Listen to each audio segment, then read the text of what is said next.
Ladies and gentlemen, welcome once again to the Spirit Theater. Our last performance unveiled the towering horror of Hakitaki-sama. But tonight we descend into a different terror, the chilling legend of Kankandara. I am Aqua, your guide into the extraordinary, a step beyond the everyday into a world of the uncanny. For the best experience, I recommend wearing headphones. Let the atmosphere surround you. Now then, are you ready? Let the performance begin. Enjoy.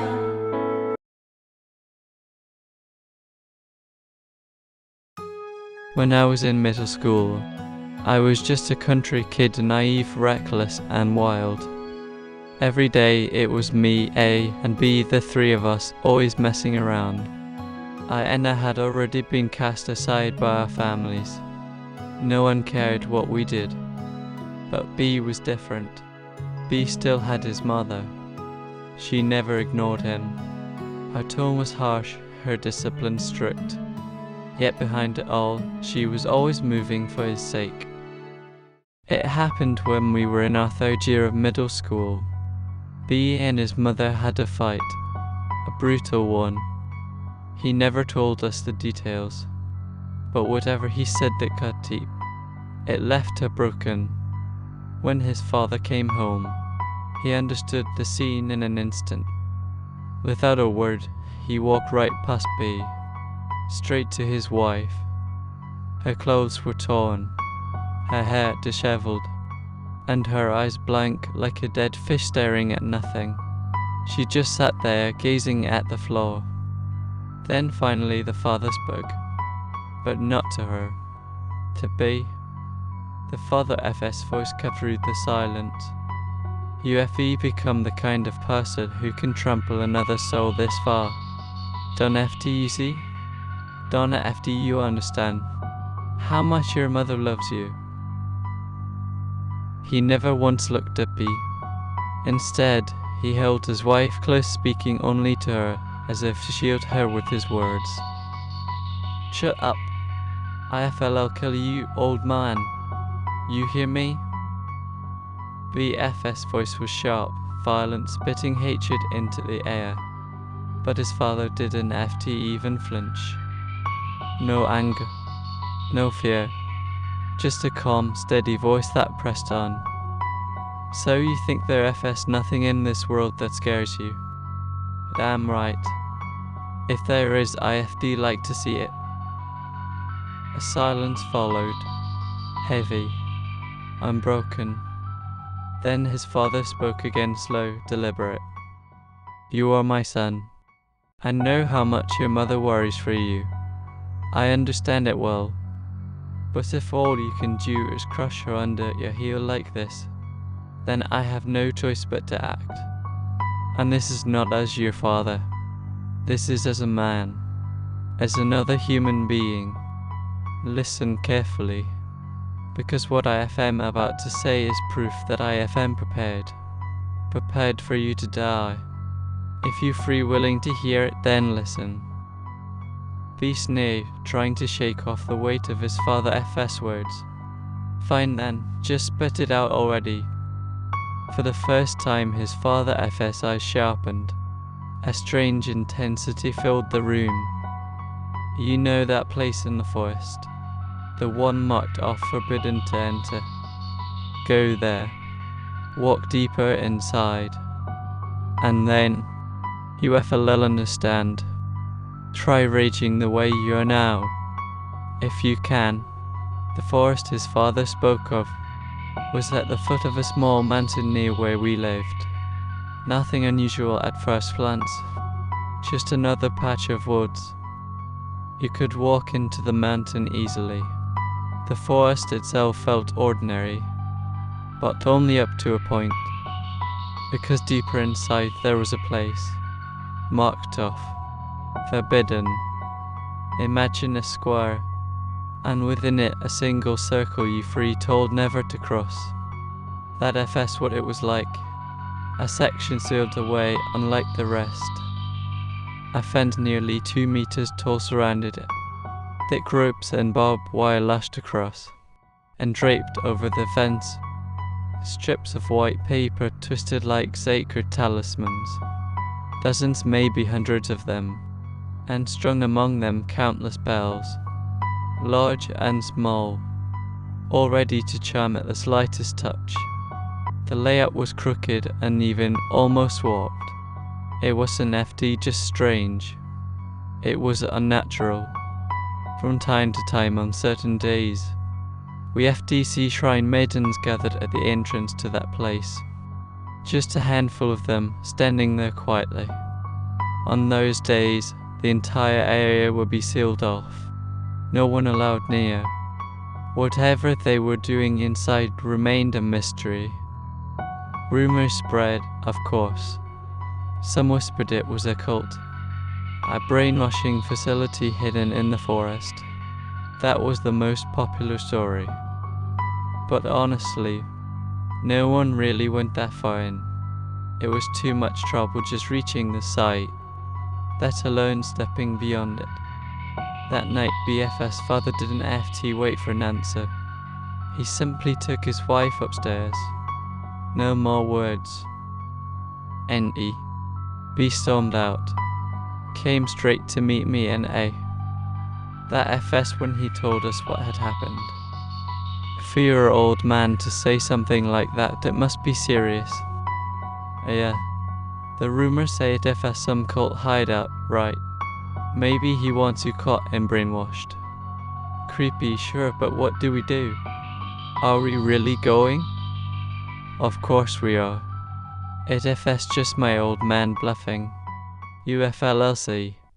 We left at Tofaske half thrilled. And so the three of us set out together. We gathered what little gear we had.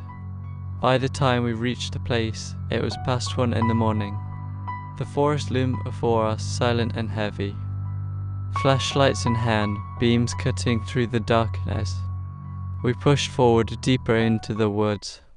The trail itself was simple, easy enough to follow even at night. We wore Jikatabi split-toe work boots, so walking was no problem. But reaching that forbidden zone would take at least 40 minutes. And yet, we hadn't FT gone 5 minutes in when something strange began. A sound, faint at first, rising from somewhere deep within the forest. The stillness of the night only made it sharper, clearer. It carried through the air, unnatural. B was the first to notice. Hey, you hear that? We stopped and listened. And yes, it was there. The dry scrape of leaves dried across the ground. The crack of branches snap snap. Faint distant carried on the night air. Because it was so far away, it didn't FD frighten us. Not yet. It FS just an animal, we thought. A deer, maybe. A boar. Something ordinary. So we pressed on, undeterred. Minutes passed. 20 of them, maybe more. The forest closed in, step by step. And then B froze. He raised a hand, stopping me and in our tracks. He FD heard something again. Hey, walk ahead, just you. How, why me? Just do it, hurry. Reluctantly a step forward. 1, 2, 3 paces into the darkness. Then he turned back, confusion on his face, and rejoined us. The FS expression tightened. Thoughtful. Troubled. Hey, what the hell was that about? Yeah, B explained it. When we pressed him, B held up a hand. Shut up. Just listen. Really listen. Then, just as he FD made a do, he stepped forward alone, 3 paces into the dark, then back again. He repeated it, once, twice, and finally, we heard it, that faint sound from deep in the woods, the rustle of leaves, the snap of branches. It wasn't FT random. It wasn't FT distant footsteps passing by. It was moving, in rhythm with us, every step we took. It took one too. When we walked, the sound walked. When we stopped, the sound stopped. As if it knew. As if it were watching us. A chill crept over my skin. The air itself felt colder. Around us, there was no light, except for the weak beams of our flashlights. The moon hung somewhere above, but the canopy of trees smothered it into nothing. Sure, I told myself, maybe it is just watching our flashlights.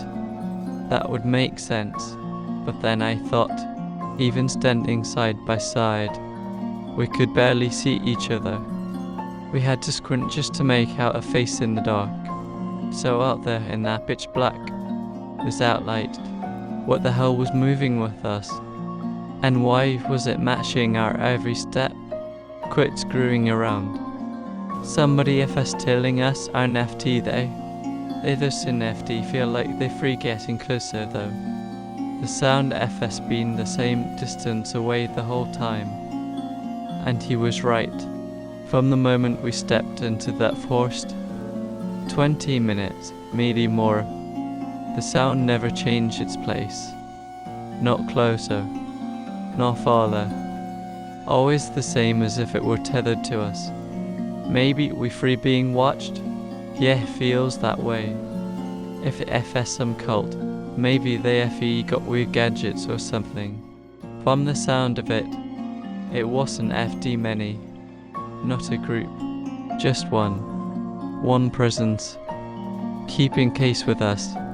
We stopped for a moment whispering, weighing our options, but in the end we decided probing too far might be dangerous, that it to stay alert and keep moving. So we did. Step after step the sound clung to us, never leaving, and then finally, through the trees a shape emerged. A fence. The sound behind us faded from our minds, because what stood before us was far worse. It was the first time any of us had seen it, and it was far beyond what we FD imagined. For the first time the thought crossed my mind, one that hadn't FD been there before. Even for us kids who laughed at ghost stories, who mocked anything supernatural, this place, this fence, it was proof that whatever lay beyond it was an FD of this world. Not just dangerous, but wrong. Could that be it? Was this what people meant when they called this place cursed? For the first time since entering that forest, I felt it. A weight, a cold certainty. We were somewhere we should never have been. Hey, you seriously want us to break through this? Anyone can see this isn't FT normal. Shut the hell up.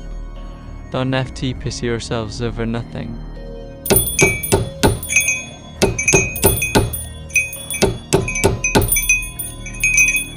While me and Anna hesitated, B shouted us down.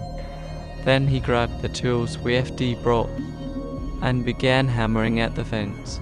The crash of metal on wood was drowned out by something worse.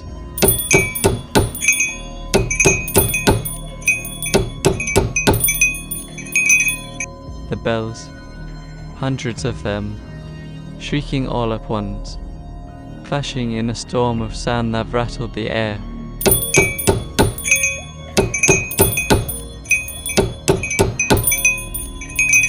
But no matter what we tried, nothing gave way. The fence was too strong, far too strong. It was unnatural, as if it were forged from something beyond us, something that wasn't FT meant to break. In the end, there was no choice but to climb. The ropes wound across the fence made it easier than we thought, but the instant we dropped to the other side, it hit us, a crushing weight, a suffocating sense of confinement, like being sealed inside a cage. I wasn't FD the only one, and B froze as well, hesitating at that first step. But once UFE crossed, there FS no turning back, so we forced ourselves forward, and that FS when we noticed the sound, the footsteps that had stalked us all this way, not fading, not drifting off, just gone. But even that didn't FT matter anymore. The air here was worse, thicker, hostile, and Dennis spoke, and with his words, the air grew heavier still. What if it was here the whole time? Think about it. This fence, the FS, no gate, no opening we can see. What if that FS, why it never came closer? It couldn't FT get out. Bullshit. Even from back where we noticed the sound, you can FT see this place from there.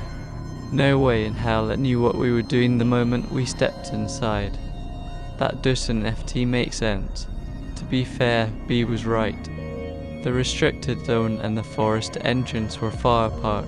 IFD said it took about 40 minutes to reach this place. But it wasn't FT like we were dawdling. We weren't FT dragging our feet. It was a real distance. And yet, once the thought crept in, what if it wasn't FT human at all? I couldn't FT shake it FS words, no matter how much my head tried to dismiss them. Ever since we saw that fence, the feeling had been growing inside me, that we were in real danger.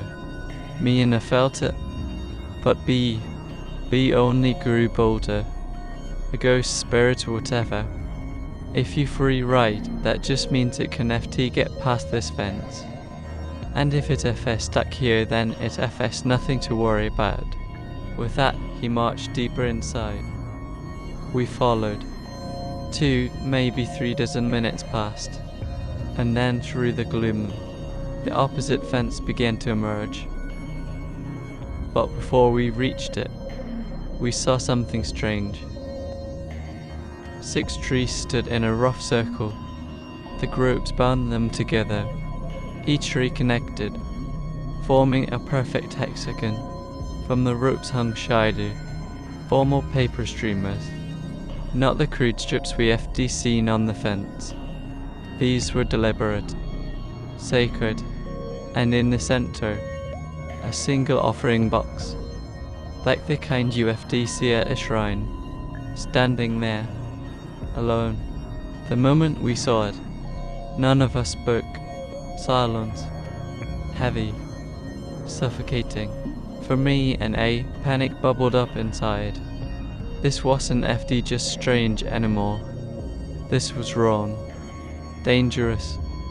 Even idiots like us knew what Chinol meant. Sacred ropes, used to seal off, to purify, to warn people away. And here they were, woven into a hexagon guarding something. That was the reason this place was off limits. No doubt about it. And in that instant, it hit us. We FD gone too far. Way too far. We FD come exactly where we were never supposed to be. This must be what your old man was talking about. Forget about raging or testing anything. This is obviously bad news. But B wouldn't FT back down. Not an inch. Doesn't FT mean it FSE vote right? Could be nothing. Hell, maybe there FS treasure in that box. Let FS check it out. We ducked under the rope and stepped into the hexagon. He moved straight toward the box. Me and I followed. Not because we wanted to see the box, but because we were terrified of what B might do. Up close, it looked worse. Exposed to the weather for who knows how long. The wood was rusted and scarred. The top was a lid, a lattice you could peer through. But beneath that lid, another board had been fixed in place, blocking any view inside. And then we saw it, the markings, all over the box, scrawled in chalk or something like it. Strange emblems, like crests or family seals. Each face of the box had several of them, not one repeated, not a single match. Every symbol was different. Every side was covered. Miena tried not to touch the box at all. Edith and FD kept running his hands over it carelessly. We kept snapping at him, warning him not to be rough. The box didn't FT budge. It wasn't FT heavy, but it wouldn't FT lift either. Like the base had been fixed straight into the ground.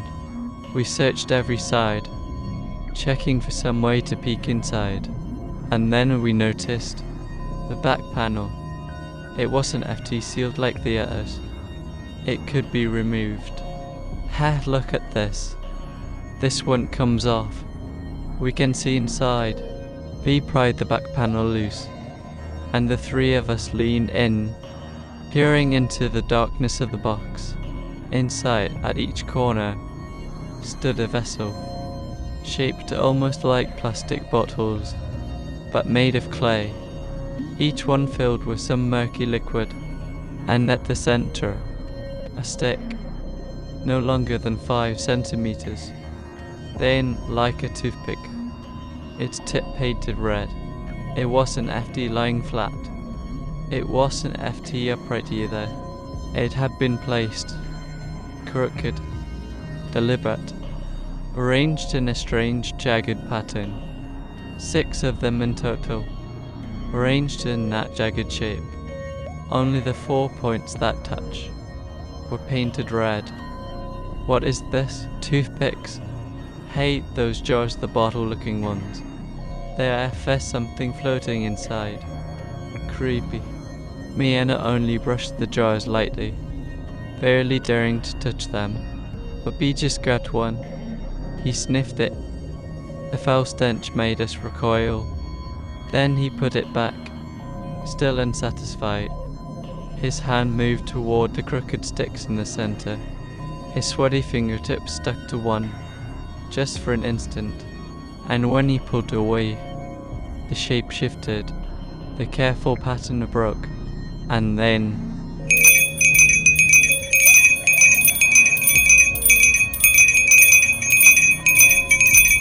the bells exploded in the silence, not from the way we came, but from deeper inside, from the fence on the far side of the hexagon.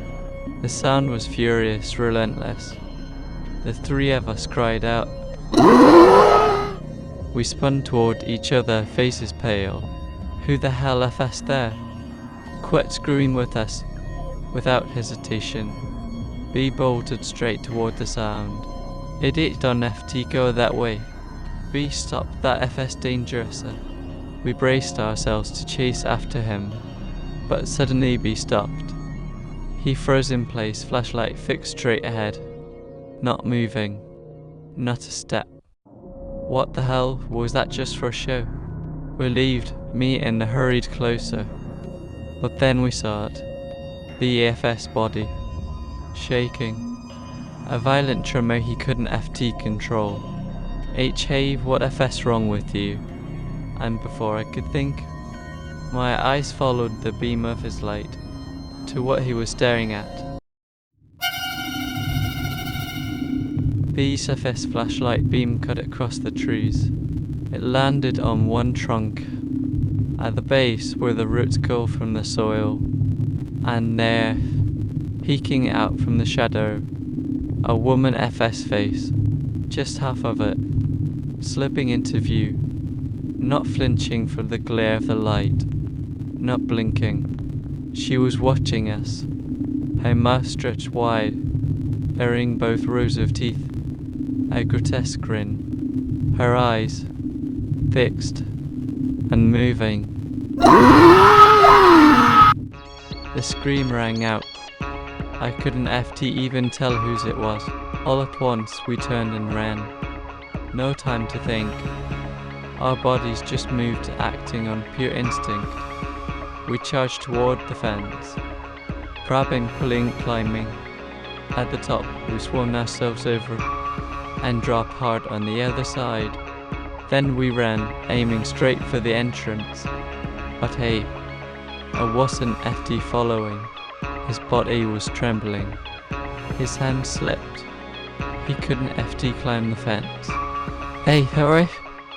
Move it, come on! We hovered there helpless, not knowing what to do as it struggled. What the hell was that? What is that thing? I don't FD, no, shut up. Panic had us in its grip. Our voices cracked, our thoughts scattered. And then...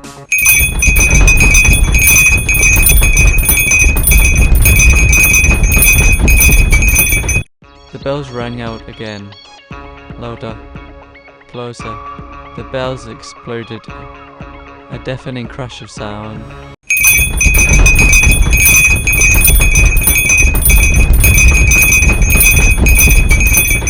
The fence began to shake, rattling, trembling, as if something enormous was pressing against it. What the hell? Where was it coming from? Me and B whipped our heads around, panic twisting our guts. Not the entrance, not behind us. The sound came from deeper in, toward the mountain, and it was moving closer. The clamor grew heavier, the fence shuddering harder and harder, as if whatever was there was almost upon us.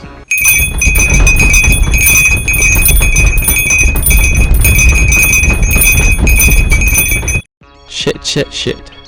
Come on already, hurry.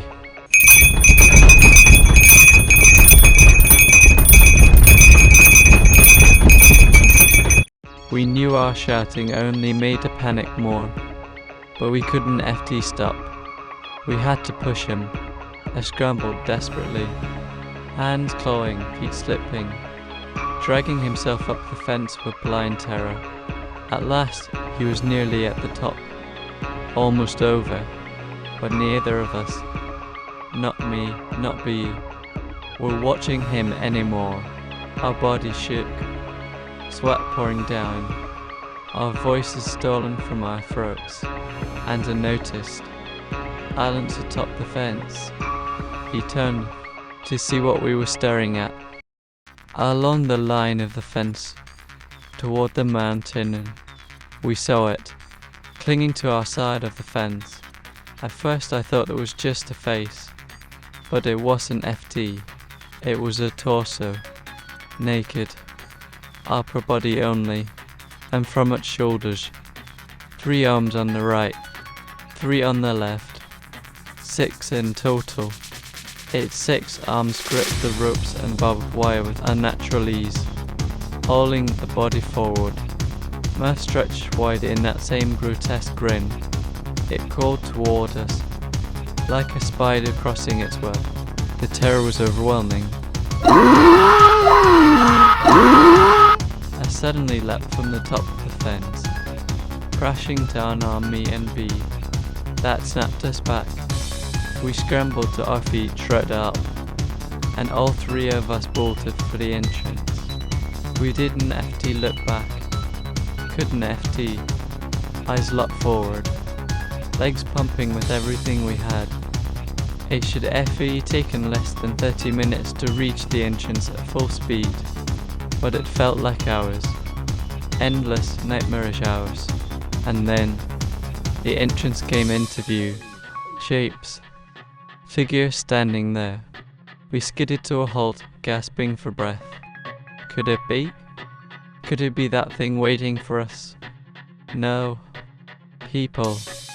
Several of them gathered together. Not it. Not the monster. The instant we knew. We ran again. Straight into the group, throwing ourselves among them as if clinging to life itself. Hey, they came at. No way you actually went past the fence. Quick, someone tell his wife.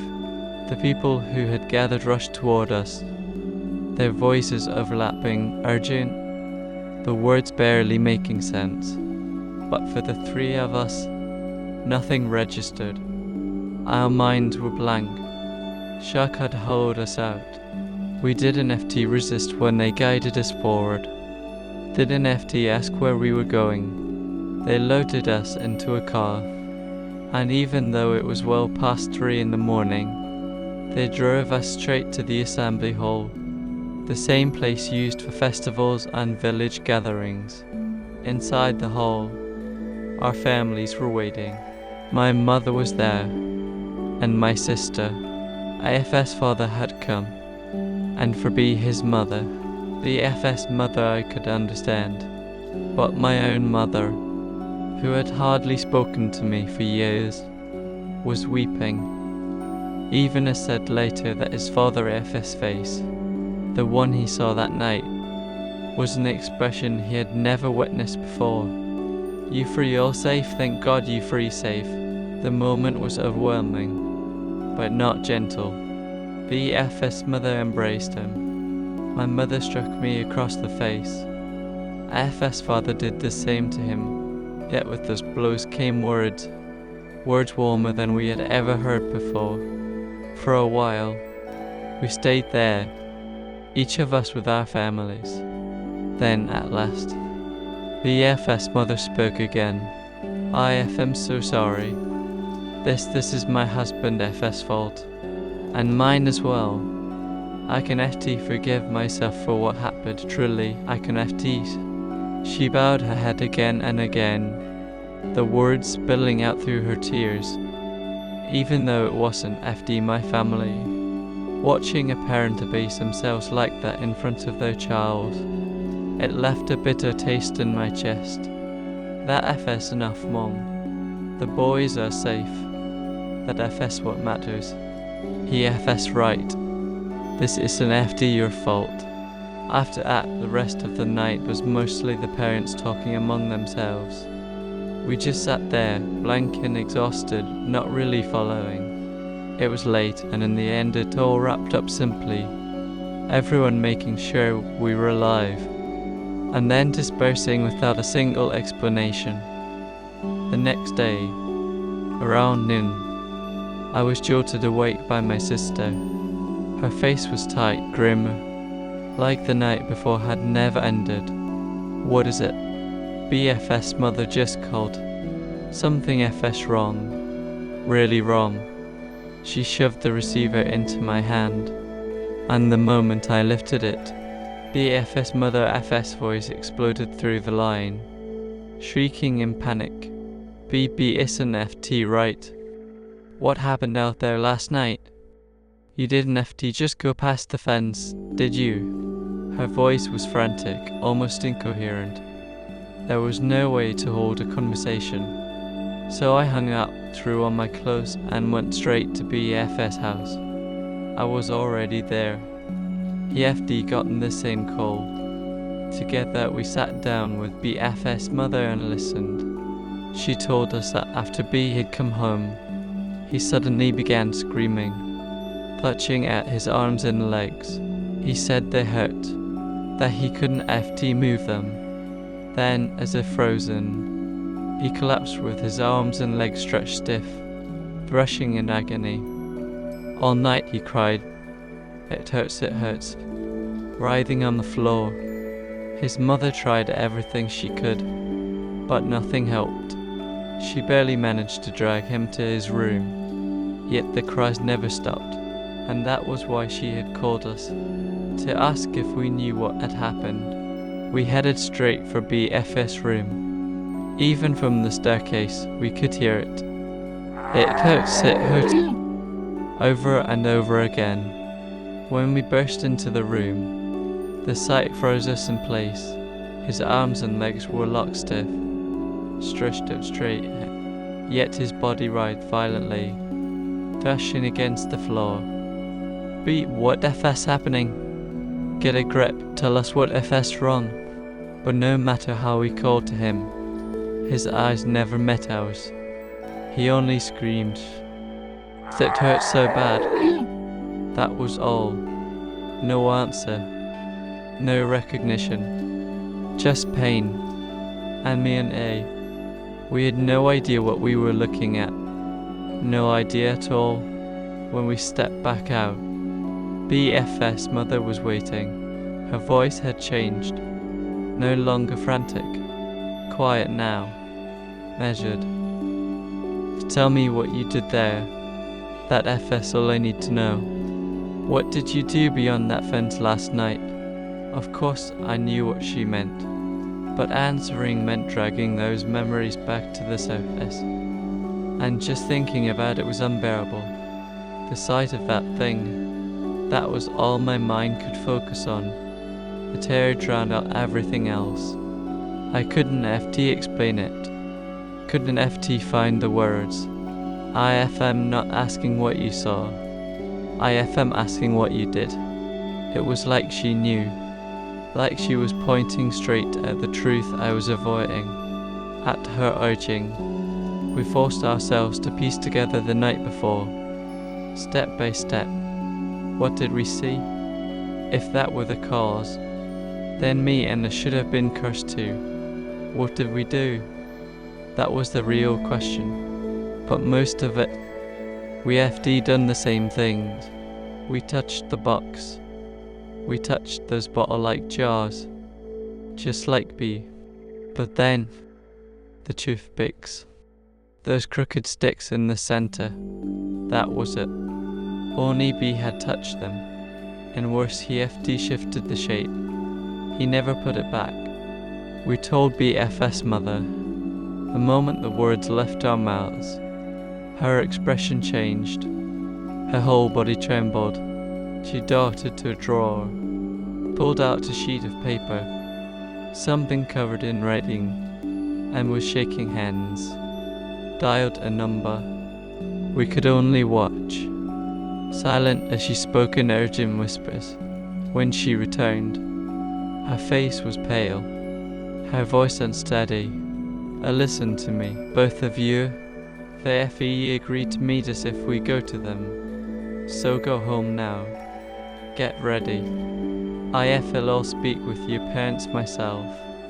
Don't FT worry, the AFL will prepare everything you need. Just to come back here the day after tomorrow. Her words left us reeling. Me too? Go where? None of it made sense. We pressed her for an explanation, but she brushed us off, ushering us out the door. So we went home bewildered, uneasy, and just as she FD said, our parents were waiting. They didn't FT question us, didn't FT scold us. All they said was, you must go, with no clue what was happening.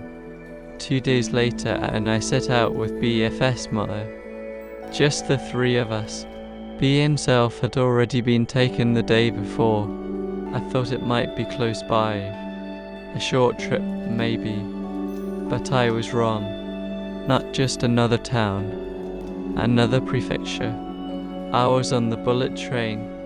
Hours more by car. Until at last we reached a village. Buried deep in the mountains. The kind of place you only ever see in old stories.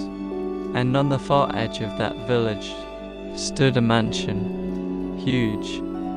Ancient. The kind with sprawling wings and storehouses. A place that radiated weight and authority. That was where we were led. When BFS mother rang the bell, 2 people came to meet us. One was a middle-aged man in a suit, rough around the edges, the kind who looked straight out of the underworld. The other was a girl, a little older than us. She wore pure white robes and a red hair comma. A shrine made in FS attire. In their introductions, the man, her uncle, apparently, gave a perfectly ordinary family name. But the girl, she introduced herself differently. Not a name in the usual sense. Something that sounded like Ai Kenjo. At least that FS how it reached my ears. It was an FT, a name people could look up. Not something you could trace. The point was clear. Her family FS identity wasn't FT to be known. For simplicity, IFLL just call her AOE from here. We were led into a vast tatami room. The air was heavy, ceremonial, and we still had no idea what was happening. Their uncle began, "Your son is being kept quiet for now. These are the boys who were with him." Yes. The 3 of them went beyond the fence. I see. Then you too. Tell us everything. Where you went, what you did, what you saw. Leave nothing out. The sudden demand caught us off guard, but me and I managed to stammer through the story, reliving that night in detail. And then, when we reached the part about the sticks, the Uncle FS voice got through like a blade. Oh wait, what did you just say? The growl in his tone froze us. We stared at him bewildered, confused, panicked, and more lost than ever. Why, yes. You did an FT move it, did you? Tell me you did an FT touch that thing. He lurched forward, so furious it looked like he might grab us by the throat. But Aya stepped in, lifting a hand to stop him. Her voice was so faint, it was almost a whisper. In the center of the box, there should have been small sticks, arranged in a particular shape. Did you touch them? And more importantly, did you change that shape even slightly? Oh, why, yes. They were moved. The shape shifted, I think. Do you remember who it was? Not simply who touched them. IFM asking who changed the shape. Me and I exchanged a glance, then said it. It was B. The uncle leaned back, let out a long sigh, and turned to BFS mother. IFM sorry, Mom, but your son there FS nothing more that can be done. I hadn't FT been told every detail, and with those symptoms I thought there might be another cause. But if he moved those sticks, then it FS already too late, and nowhere can FT be. Her voice broke. More words trembled on her lips, but never came. She lowered her head, silent, defeated. We didn't FT say anything either, but in our hearts, we felt the same. We wanted to ask, what do you mean Beacon FT be saved? What are you talking about? But no words came. Seeing our silence, the uncle sighed again, and at last began to explain what we had seen. They have many names, he said. Narajara, or Naravara. In older times they were written as Kankandara, Kankandara. The names shift with the era, with the families who speak of them, but today most call it simply Dara. Among families like ours, the older name remains. Kankandara, a story half forgotten, half legend, half myth. Long ago, a village was tormented by a monstrous serpent that devoured humans. Desperate, the villagers sought aid from a certain shrine family, a line of priestesses said to inherit divine powers. That family accepted, and among them one maiden stood above the rest in strength. She was chosen to confront the serpent. Before the watchful eyes of the villagers, the shrine maiden fought bravely. Her power blazed against the beast, but in a single opening, the serpent struck. It devoured her from the waist down. Even so, the maiden did not falter. She fought on, calling upon her odds, determined to protect the people. Yet the villagers decided she could not win, and so, unthinkably, they bargained with the serpent. Spare the village, they said.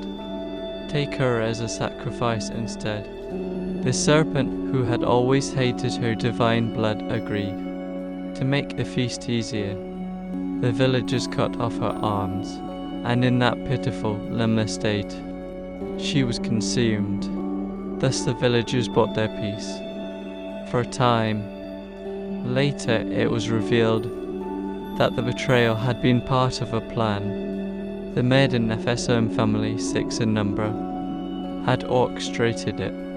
And then the change came. The serpent vanished. No longer did it prowl the mountains or terrorize the village, but death followed anyway.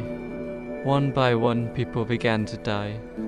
In the village, in the mountains, in the forest, Each corpse was the same, missing an arm, right or left. All was gone. 18 lives were taken. Among them, all 6 members of the Maiden FS family. Only 4 survived. The uncle and Aoi took turns explaining, and no one knows exactly when it began or where. But that box at FS been moved from place to place, offered and maintained in cycles of ritual. Each time a different family serves as caretaker. You saw the symbols did an FTU? The family crest scrolled on the box. Those mark the houses that have, over the years, hosted and tended the offering. They are FS a council, families like ours, who decide who will take on the role. Occasionally some fool even volunteers. Outside the caretakers, no one is told the truth of Kankandara. The villagers nearby are told only this, that the place is cursed, and if anything should ever happen, there's a house to consult. And when that happens, a council member, someone like me, stands present so the weight of it is understood. This time we are an FD, the official overseers. But the moment news reached them, they contacted us directly. That was yesterday. It turned out the call BFS mother had made the other night wasn't FD to this house at all. She had contacted another family. They heard her story, and together they brought B here. After speaking with the elders, they decided to hand the matter over to this house. While we had been wandering past the fence, the FS mother was already on the phone, already explaining what had happened, already hearing details that we still didn't FD know. The box is almost always placed in the mountains or in a forest. As you saw, the 6 trees and the 6 ropes represent the villages, the 6 sticks represent the Maiden FS family, and the 4 jars in the corners, they stand for the 4 who survived. But the true center, the shape formed by the 6 sticks, that is the Shrine Maiden herself. As for why it is arranged in this form, as for how the box came to be what it is now, no one knows. Not even my family. What we have told you is all that remains. The most common belief is this, that the 4 survivors devoted themselves to study. They searched for every possible way to calm the Maiden FS vengeful spirit, and what they devised was that unique form. As for the fence, only the bells are part of the ritual.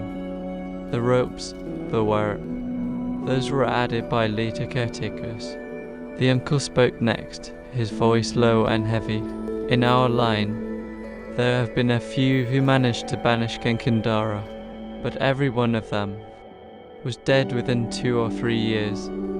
Sudden, without warning, and those who caused the disturbance, almost none of them ever survived at all. That FS how difficult it is. Even after hearing all of that, the 3 of us were still lost. Our faces blank, minds unable to catch up. But then the tone shifted again. Mother, I think you understand now how dangerous this is. As I said before, if the sticks had been left untouched, there might have been a way. But this time, no, it cannot be helped. Pleader, I am begging you. There must be something you can do. This is my fault, my responsibility. Please save him. The FS mother would not back down, even though none of this was her fault. She bowed her head, pressed the blame onto herself, and begged, not weeping, not hysterical, but with a face of grim resolve, like she had already accepted the cost. Don't FT think we don't FT want to save him. We do, but if he touched those sticks, and on top of that, saw it with his own eyes, you saw it too, didn't FT you? What you saw was the maiden, the one devoured by the serpent. You saw her lower half as well, didn't FTU? So you must understand what that shape meant. What? We froze. The words made no sense. Lower half. What we saw was only an upper body. On the lower half, we only saw the upper body. At that, both the uncle and AA looked startled. What are you talking about? You moved the sticks, didn't FTU? Then you should have seen the lower half. You mean the figure that appeared before you had no lower body? Tell me then, how many arms did she have? 6. 3 on each side. But no lower half. Only the upper body. Me and Anna checked with each other, then gave the same answer. Yes, only the upper body. The uncle suddenly leaned forward again, his face inches from ours. You free certain? No mistake? You really didn't FTC the lower half? Why yes, that FS right. He turned back toward BFS mother, and to our shock, he smiled. Mom, there may still be a way. The words hit like a thunderclap. BFS mother gasped. So did we. All eyes fixed on him, waiting for the explanation, and at last, he and AI began to speak. There are 2 ways to be cursed by the maiden FS grudge. 1, to alter the shape that represents her. That must never be done. 2, to see the form that shape is meant to represent. That must never be witnessed. In truth, moving the sticks should have been the end. Because the moment they shift, the maiden herself is revealed, and once seen it FS over. But somehow you didn't FTC her as she truly is. Anyone present always sees the same vision. So if you 2 didn't FT, then the boy didn't FT either. Didn't FTC? What do you mean? We did see her. Yes, it was the maiden. But not Kankandara. She bore no will to kill you, so she appeared not as the monster, but as the maiden herself. To her, that night was nothing more than a game. The Shrine Maiden and Kankandara, one and the same, yet not the same. That was how they explained it. If Kankandara hasn't FT manifested, then what FS tormenting the boy is no more than play. Just as Aoi said, if you leave him in our care, it will take time, a long time, but we can save him. For the first time, the tension in the room eased. Just knowing B could be saved was enough. It was everything. And a look on BFS mother FS face. I'll never forget it. The way her smile broke through the fear and worry she had carried these last few days. Seeing that, even the uncle and AI seemed to soften. The stern air around them melted away. They looked almost ordinary. We FLL take the boy into our care. I FLL explain everything to his mother later. As for you 2, let AA perform a cleansing before you go. And from now on, don't FT go tempting fate so carelessly. After that, there was some talk about B. His mother stayed behind. Me and her were given the cleansing ritual, then sent home. We weren't FT allowed to see him. Didn't FT know what was being done to him. That was their rule. Whether he was treated as a transfer, or still counted as enrolled at our school, I never knew. But one thing I do know, we never saw him again. Not once. Still, there was never any word of his death. The rumor was that he FD straightened out, that he was living somewhere, quietly like a normal person. As for BF's father, he never once appeared through all of it. Not a word, not a glimpse. Who knows what he was thinking? Me and A, we calmed down surprisingly fast. There were reasons, sure, but the biggest one was BFS mother. She went through the worst of it, and yet she carried it all, shouldering everything, fighting for her son. Watching her made us think about what it meant to be a mother, and after that, something changed at home. Both my family and FS family started reaching out to us more, little by little.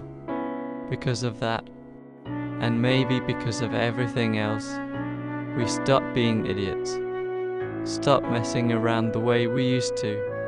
There were other things we learned later. The shrine maidens we had seen gathered on certain days, they were members of the family serving as advisors. Kankandara, though known to be dangerous, was also treated as a kind of god. The serpent itself had once been revered as the mountain FS spirit, the forest FS deity. And so, once a year, rituals were held at Akira dance, chants of Norito, offerings to placate it. As for the sounds we heard that night, the truth was simple. Kankandara roams freely inside the fence, like an animal in its pen, but the hexagon and the box within it function as a seal. As long as the shape remains intact, and the 6 sticks are undisturbed, it almost never shows itself. The place of offering is chosen carefully, always in the mountains or forests, a very specific section marked out, with precise numbers and boundaries. In principle, it cannot leave that zone. Yet if a fence is raised around it, then, just as we saw, it can cling to the outside. At FS above all we ever learned, from what I could tell, it had already been moved away from our town. I never went back to check. I never wanted to, but nearly a year later, I heard the fence was being torn down, so I guess it FS somewhere else now, waiting. That was unsettling, wasn't it? How did you find this glimpse into the extraordinary Japan FS hidden horror? Next time, Accra FS Spirit Theater will return with another tale, guiding you once more beyond the everyday. If you enjoyed tonight's FS story, don't forget to subscribe to the channel. I look forward to meeting you again. Until next time.